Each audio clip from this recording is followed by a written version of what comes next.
4. The city manager will give a report on solid waste, unfunded liabilities, and a general fund update.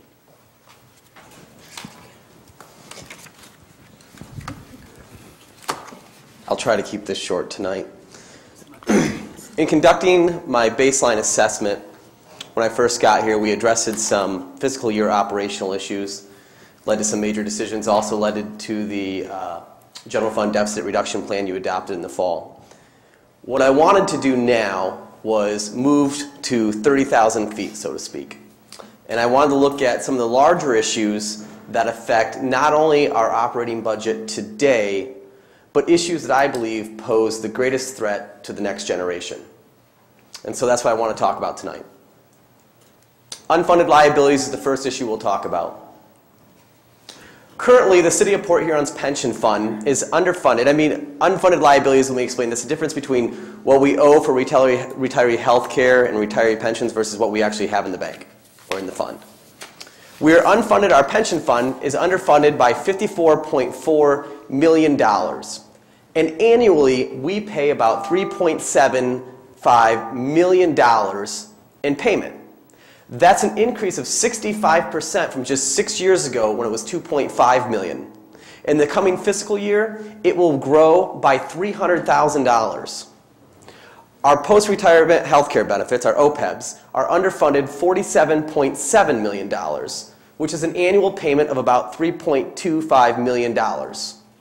Collectively, we have over $100 million of unfunded liabilities, and our annual service on those unfunded liabilities is more than $7 million and growing. To give you an idea of the scope and magnitude of what that payment looks like, here you have our payment to our pension and our retiree health care costs in comparison to the entire police department and to the entire fire department and the general government as itself.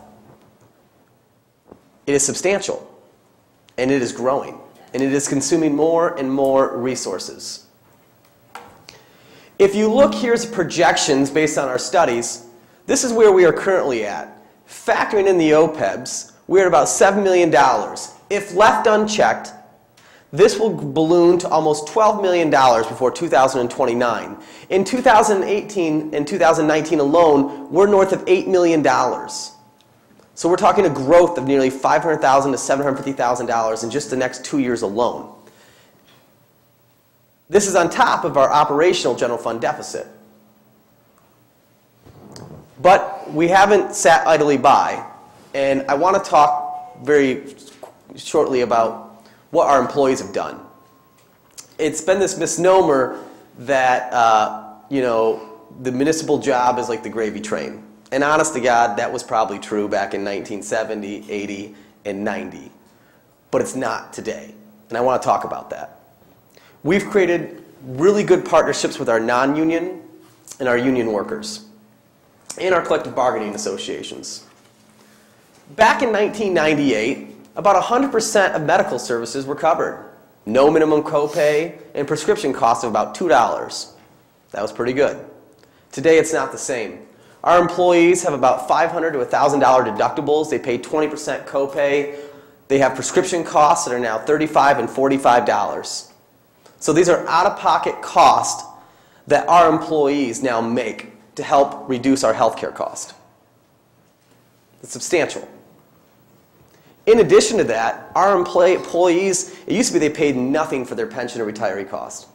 Now they pay about 8%, and it's grown every year, and you've seen those numbers. 8%, again, money out of pocket from our employees to help address these costs. In fact, our police officers got hit the hardest. About 10% of their wages, and command staff paid nearly 12% of their salaries towards pension costs. All new hires will participate in a healthcare savings plan as an alternate to healthcare and retirement. It began in 2008. Also, our new hires are enrolled in a hybrid pension plan, which lowers the cost of the city. And our public employees will be able to participate in that as well after the 2011 negotiations. But the partnership with our non-union and union employee groups continues in an effort to control wage costs, which is the key factor in pension, meaning our pension costs are directly associated with our wages. But our employees have not been getting raises. They've had pay freezes. In 2008, they had a 2%, but in 7, 9, they had pay freezes. And then if you look in 11, 12, and 13, they've had 0% increase in wages. So as inflation has grown, wages have not. But in addition to stagnant wages, our employees are paying more out of pocket for their health care and more out of pocket for their pensions. Now, we did do a 1% stipend last July 1st in the budget. But that was a stipend. It does not go in their wages, so it does not have an adverse effect on our long-term liabilities. So it wasn't a raise, it was a stipend, so it doesn't affect their pension. So our employees have really sacrificed a lot, and I think that's important to highlight, just how much they've done. For every dollar we pay an employee, about 70 cents is added to that dollar for fringe cost.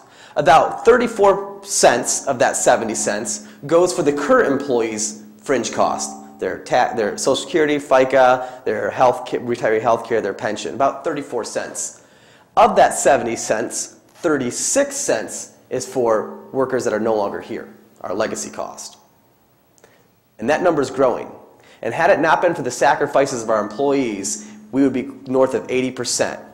But our employees have had pay freezes, out-of-pocket health care costs, reforms in our health care, and our pensions. And I think that's important that we highlight that to the community so we break that perception that somehow these jobs are what they used to be. They are not. In addition to essentially a pay cut, we had, in 2000, 320 full-time employees. We now have about 221. That's a reduction of almost 90 employees. But we're producing the same results, meaning our employees are now doing double or triple the workload. Our services hasn't been cut, but our staff has. As part of the budget process this year, I will ask the council to authorize me to make a $500,000 annual payment, in addition to our ARC payment, as a down payment on these unfunded liabilities. This will help reduce our OPEBs and unfunded liabilities going forward. But in addition to an additional $500,000 payment this year, we're going to strive to make a $500,000 additional payment for the next 15 years into our pension and OPEB funds. That is $7.5 million of additional cash infused. But compounded annually at an average of 8% interest, that's $14.6 million. For every dollar we invest today into the future, the next generation will have $2 of their money to invest in their own future. And here's what that looks like. This is your cash payment. This is the effect on the fund. So investment today will reap huge dividends for the next generation. It's not just about the next budget. I really want to start looking at the next generation. And how do we set Port Huron up so that they have a viable and prosperous future?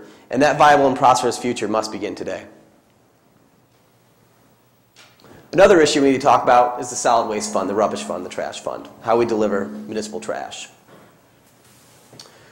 In 2013, we rebid the contract. We were with Waste Management at the time. We rebid the contract and went with Marcotte, which saved about $1 million. And this will show you the bid results then that we had from that bidding. And this is the current contract you are under.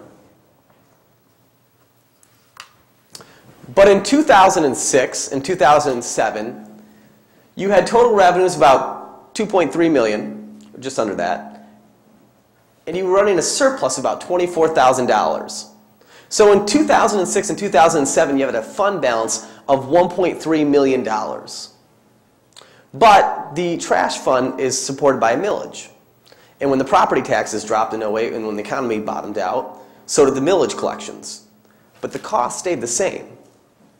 So you began running operational deficits in 2008, 7, 8, 9, 10, 11, and those deficits have ballooned. They were about $126,000 in 2013, and you began to chip away at that fund balance, 1.3, 1.2, 1.1, less than $1 million, 6 and 20, 494. Bringing to last year a deficit of $80,000, you've dropped the fund balance to $400,000. And in this budget year, we will consume another $208,000 of that fund balance to patch that deficit. My concern is next year. We will still have the structural deficit in place. We will eat up all the fund balance, and we will still be left with a deficit, a structural cash issue of $34,000. What I'm trying to demonstrate is that our municipal trash operations is a broken model. It needs to be reinvented, and that's going to be difficult. But these costs are unsustainable, and these deficits are unsustainable. Here's a little bit of historical expenditures. We used to put street sweeping in the municipal trash fund. We cut that out, and we now allocate that to major and local streets to kind of, as a maneuver to help get us down the road a little bit. But there's really no more room to maneuver. This shows you our actual cash flow. This is where we were at last year. As you can see, revenue is declining, and expenditures have declined with it. So we have been reining in our cost. We rebid it out, saving $1 million. So we have cut costs. It really comes down to the revenue. More concerning is the cash flow projections. And we're projecting that next year we'll cross that threshold with no fund balance and begin deficit operations in the trash fund. The issue is there's no money for a bailout. The general fund can't do it, which I'll talk about next. But we have to reform the way we do this operation. We have to completely reinvent it because there's really no lifeboat coming. There's no rescue boat for this fund. We have to restructure it. In addition to the challenges we already face, the St. Clair County Board of Commissioners approved a $6 per ton fee increase for the dump. The new fee increase was for collection service last year was about $33,000. This year it will be beyond $66,000 of additional cost. And I want to talk about the general fund. We've talked about this before, but I want to reiterate it. Our general fund revenue has been stagnant. Property taxes have been declining. State shared revenue has been declining. Factor that with the cost of inflation, meaning the cost for our goods and services that we deliver is going up. But our ability and revenue to meet those goods and services is stagnating or declining. But we've done a good job of keeping costs in line. We've reformed and cut government where necessary. We've kept revenues in line with expenditures. This year we adopted the plan in the fall to address this, which I'm confident we will do. But it's important that people see that we've done our best to balance our budget like every mom and dad does. I also want to compare that with the inflation rate. We're providing these government services, trying to keep delivering core services while the cost of delivering those services is rising. For 15 years, we have done our best to patch together the general fund. It used to be the general fund would run surpluses of $1.5 to $2.2 million, and we will take those surpluses and subsidize where necessary.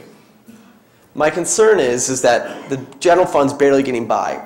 And as unfunded liabilities grow, if left unaddressed, that ARC payment has a direct influence on the general fund because the employees have that fringe cost.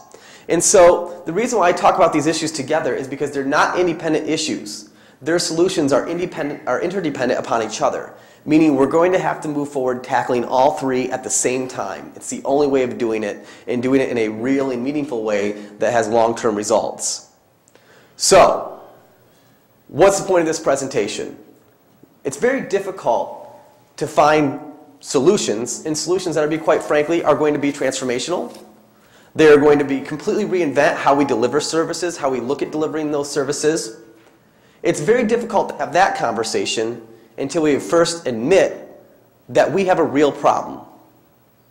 So tonight, I want to sound the alarm on unfunded liabilities, the trash fund, which we were briefed on in 2013 and 2014 as well. And now it's 2015 and it's decision time. We have to address these issues.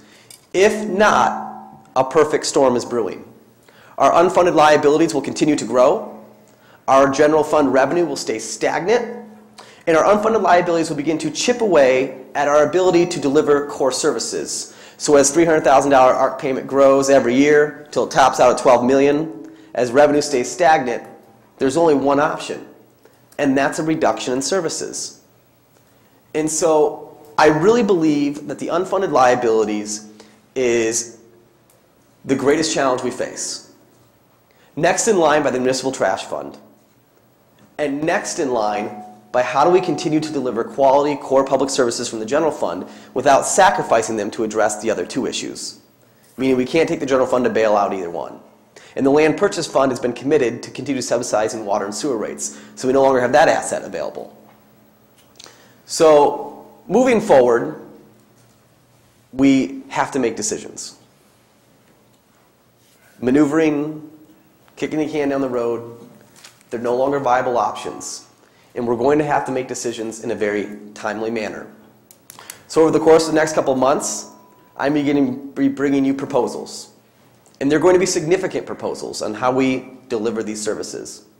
Because significant changes have to be made to ensure that, one, we leave a viable operating city for today and for the next generation, and to ensure that these unfunded liabilities do not have a debilitating effect on our city moving forward, which I am convinced, if left unchecked, they will. Any questions? I guess more of a comment than anything is we've had this brief discussion is the dump fees that they're charging us now, and at the expense of providing the Canadians the same service at a lower fee. Fair point. It's one caveat in a larger issue. I agree. And that's what we're looking at. The contract we currently have with our rubbish fund has some options in it. When we adopted the contract in 2013, it was built in with a 3-year tier, and the last 2 years had different options you could chip away at. We can have that conversation. There's a whole host of different options we can look at. And I believe there are solutions. I don't believe the sky's falling. I believe that there are solutions, but we need to start looking at them and really having the conversation. And that's just one part of it. Mira. Yes, Councilmember Ashford. Yeah, so obviously you're talking about this gap that we have to close in on, okay? And in this gap, referencing the unfunded liabilities, so you propose that we have to make some decisions on what we need to reduce. I wouldn't say, I don't really think cost savings come as a reduction of services. Oh, okay. No bones about it, that's probably going to happen. Okay. We can't afford to continue providing the same level of services. But I think if we get creative and actually look at not just how do we look at an operation and say, how can we make this operation better? I think we're at the point where we look at an operation, bulldoze it, and rebuild it from the ground up. How do we deliver this service? And we need to be looking at all these different types of services we deliver and begin step one. We got to go back to, if we had to start over again, what would we do? And that's the conversation, specifically with the trash fund. If we had to redo our entire trash operations, how do we do that? There's a lot of things we could look at. For instance, we don't regulate totes. We don't regulate how much you can put out. That's one option. We offer recycling to the tune of about $250,000 a year. That's another option. There's all those different things we can look at. And that's kind of why I wanted to have the conversation tonight, because when I start bringing these options, and some are ugly and some are better than ugly, and some are really ugly. But when I bring these options, I want you to know the reasoning why. That if we don't address this, you can't run a deficit. That money's got to come from someplace. So we're going to have to cut public safety, parks and recreation, and the general fund to subsidize the deficit because we didn't reform in the trash fund. That's really the cause and effect. There's consequences for inaction. And I don't want to let that happen. Well, you talk a lot about the unfunded liability and et cetera and stuff like this. What about the revenue, bringing in some revenue to kind of offset some of this what we're facing? Our hands are kind of tied. Under Proposal A, our tax base can't increase more than 5%. We're hopeful that the economy will rebound and income tax will come up and property values will rise. But we need to be real. I mean, we're pretty stagnant since 2008, 2009, 2010. And so we need to take the projections we have and go realistic. If we're not going to get more revenue, what does it look like? Or modest growth revenue, 1 to 2% growth. Even if we have 1 to 2% growth, our costs are exponentially outpacing that. But we don't know the pulse of the economy, you know, going forward. I mean, that's always a major risk factor. So you know, so half of what you're saying, and at the same time you're asking us to fly high about tomorrow, and we need to worry about the current state. I agree. I believe that our next 12 to 24 month projections are sound. Okay. I'm confident in that. Yeah. But you're right. 36 months and beyond, you just got a good estimate. But that's why we use very conservative estimating in our projections. All right. Anyone else have a question? These are the 3 most important issues facing our community. And if I can be bluntly honest with you, this is what we need to be talking about. These three major issues for the next 12 to 24 months, we need to develop a plan. And everything else is pale compared to these challenges. I mean, this makes me nervous. Okay, I'm sorry, I just forgot one other thing. And so we just passed a list of goals. You gave us about, what, 10? Did you give us 10 goals? Yes. Okay, is this reflected in those goals? Yes, in any they are. way? These are the top 10 goals. Okay, so we're already on it, right? Yep. Oh, And, okay. and we knew this, we talked about, I kind of tapped on this a little bit when I first got here after my baseline assessment. None of this is new information, really. No, it's none of it's not. new. And here's the other thing I want to point out. This is not a Port Huron challenge. Like, this is, like, we are not unique to this. This is pretty much the same giant question mark that's haunting every community across the state, specifically core communities. And how do we address it? So, to be quite frank, we're going to have to partner with other communities and what they've done, look at what they've done, share ideas, share knowledge, because this is something that communities across the state of Michigan are facing with. And what my goal is I intend to make Port Huron a leader in solving these problems. We will find a way out of this. Yes, we can. I assume you're going to be bringing these in conjunction with the budget? Yes. Is that what you're planning on doing, is in Yes. conjunction with our talks on the budget? Yes. But the unfunded liabilities question, in the budget, we'll address it with the $500,000 advance. But this is going to take a multi-year strategy. We're not going to fix this in 6 months or 12 months. We've got to develop a multi-year strategy for this one. It's going to be long-term, 15-year. Okay. Any other questions, comments from council? Just a comment, good, thank you for pointing that out and stuff. Yeah, There's and a lot I to really think wanted to about, take yeah. time to talk about our employees. Our employees have done so much, and they've sacrificed so much. And as city manager, I don't hear employees complaining. They don't complain that they're paying more out of pocket. They don't complain that they're paying more for their pensions. They don't complain that they haven't had raises in years. They do their job. They do a larger workload, and they do it because it really is about the service of the people of this community. And that I'm appreciative of. And but I also want people to know that, again, this isn't like a Port Huron problem. This is a core community problem across Michigan, and we're going to solve it. Not across Michigan, it's across the country. It is. Yeah. And by, we're looking at this 5 to 10 years out, and by having this conversation now, it gives us that time to actually be thoughtful about this and to really dig into this. But the reason why I'm coming to you tonight is I know that this is a huge priority, and we are going to have to work together on it. I mean, this is either going to make us or break us. We have to come together to solve this problem. You may not hear the complaints from the employees, but I do. I'm sure they're not happy about it. Mayor Rapp. Thank you. Yes, Councilman. Just one last comment. We're talking about the employees and what they give back, and it's true, but these circumstances are really hurting us too, because with the stagnant wages and things in the city of Port Huron, it's hurting us to hire quality people in some of our departments, and I think that's something else we got to look at too. It's absolutely a real issue, specifically in our public safety department. When we post a job for a police officer in Troy, Southfield, all these other communities post the same job for $10,000 to $15,000 higher, it's hard to retain that talent. We actually have officers who have been here for 3 to 5 years who will resign and go 15 miles away to a different city where they make 10 grand more. And so it is a real issue. My concern is as well is how do we retain institutional knowledge? There's a lot of operational things we do that you learn on the job. And so the employees that have been there 5 to 10 years, they've learned a lot of the stuff that's unique to a city operating budget and unique to city operations, municipal codes, all that. It's very different from private sector. I'm afraid we're going to lose that talent.